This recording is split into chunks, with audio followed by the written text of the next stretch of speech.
दोस्तों पूरी दुनिया मानने लगी है कि भारत ही फ्यूचर का सबसे बड़ा मार्केट बनने वाला है। और इस वजह से आज अगर कुछ देशों को हटा दिया जाए तो वर्ल्ड के 35 बड़े बड़े देश भारत की इंडियन करेंसी यानी कि रुपए को अब डॉलर की जगह यूज करने लगे हैं। यानी कि ऑनलाइन पेमेंट की अगर बात करें या फिर किसी भी बिजनेस से रिलेटेड पेमेंट की बात की जाए तो वह 35 देश तकरीबन अब इंडियन रुपए में ही ट्रांजैक्शन कर रहे हैं। लेकिन यह सब कैसे हो गया अब आपको डिटेल में बताते हैं। लेकिन अभी तक जो चल रहा है भारत में वह यह है कि भारत की करेंसी यानी कि इंडियन रुपया अमेरिकी डॉलर से काफी कमजोर हो रहा है। लेकिन आखिर ऐसा क्या हुआ कि 35 देश अब भारत की करेंसी को अपना रहे हैं। आप लोग कई महीनों से यह देख रहे होंगे कि इंडियन रुपया दिन ब दिन डॉलर के मुकाबले कमजोर होता जा रहा है। 2022 की शुरुआत में $1 की कीमत करीब 74 के आसपास हुआ करती थी, लेकिन वहीं 2023 की शुरुआत में यानी कि सिर्फ एक साल में ही $1 की कीमत लगभग 82 रुपए के आसपास पहुंच गई है। ऐसे में डॉलर आज के समय भारतीय रुपए का सबसे बड़ा दुश्मन बना हुआ है। इसलिए भारत सरकार डॉलर का खेल ही खत्म करने के लिए इंडियन रुपए को ग्लोबल करेंसी बनाने में लगी है।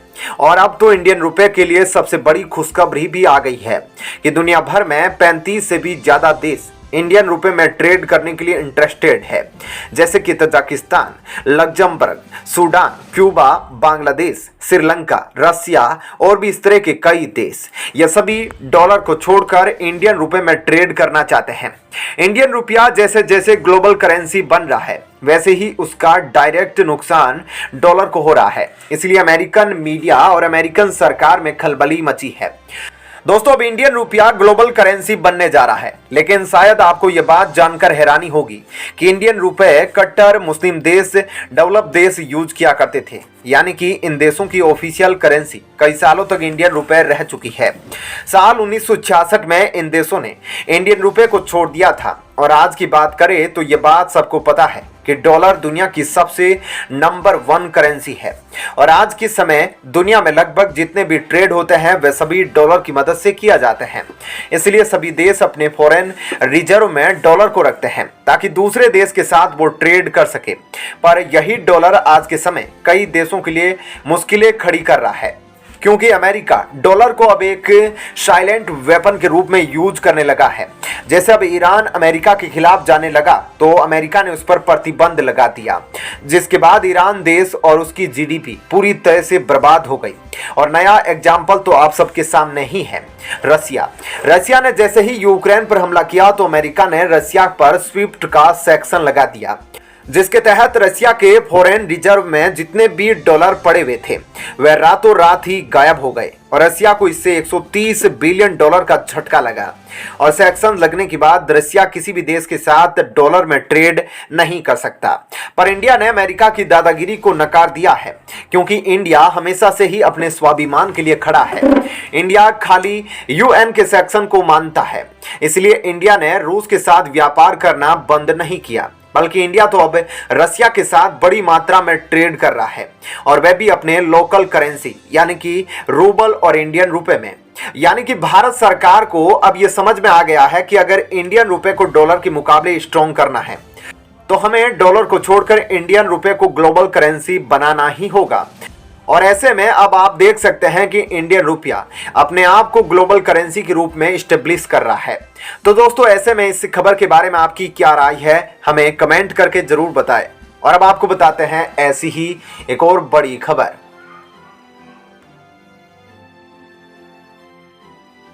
दोस्तों चीन के घमंड को चकनाचूर करने के लिए बड़े बड़े देश अब भारत का साथ दे रहे हैं। यूनाइटेड नेशन में भारत का डिजर्विंग परमानेंट मेंबर देश होने के बाद भी चीन भारत को वीटो दिलाने में सहमति व्यक्त नहीं करता था।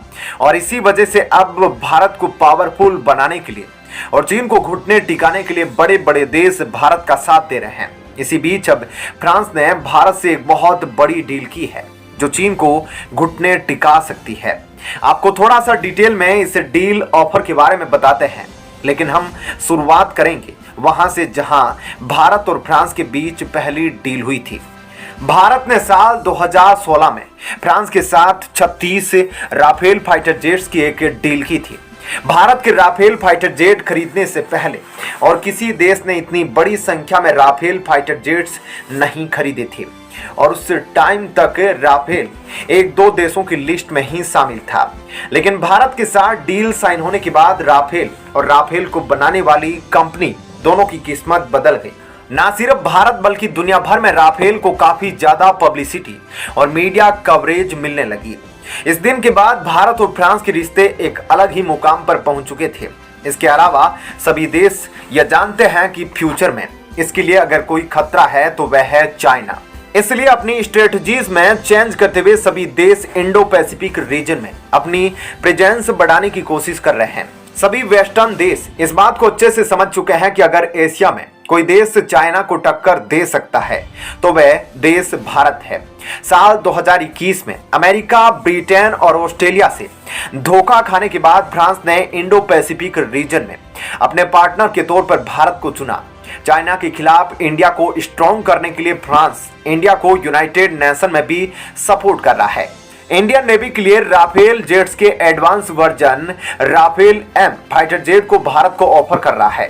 दरअसल रिसेंटली फ्रांस ने यह कहा है कि वह भारत को फाइटर जेट्स इंजन और लॉन्ग रेंज सबमरीन बनाने में भी हेल्प करेगा। हिंदुस्तान टाइम्स के एक न्यूज आर्टिकल के अकॉर्डिंग फ्रांस ने यह अनाउंस किया है कि वह इंडो पैसिफिक रीजन में चाइना को काउंटर करने के लिए भारत को अंडर वाटर ड्रोन्स और सेंसर्स देगा।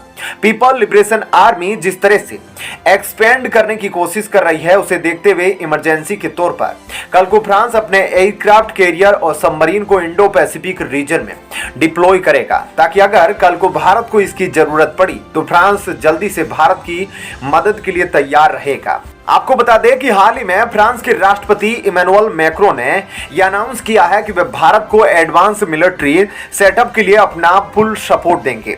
उनका यह मैसेज लेकर उनके डिप्लोमेटिक एडवाइजर इमैनुअल बोने 36 इंडिया राफेल फ्रांस डायलॉग में हिस्सा लेने के लिए इंडिया भी आ चुके हैं और इस दौरान फ्रांस भारत को काफी कुछ ऑफर करने वाला है। फ्रांस भारत को सस्ते में स्कॉर्पियन क्लास की 3 सबमरीन खरीदने का ऑफर देने वाला है और फ्रांस भारत को मेड इन इंडिया स्कीम के अंडर भारत में ही फाइटर जेट इंजन और लॉन्ग वे सबमरीन बनाने के लिए मदद करने का ऑफर देगा। भारत अभी तक अपने लिए फाइटर जेट्स के इंजन को बनाने के लिए कामयाब नहीं हो पाया है।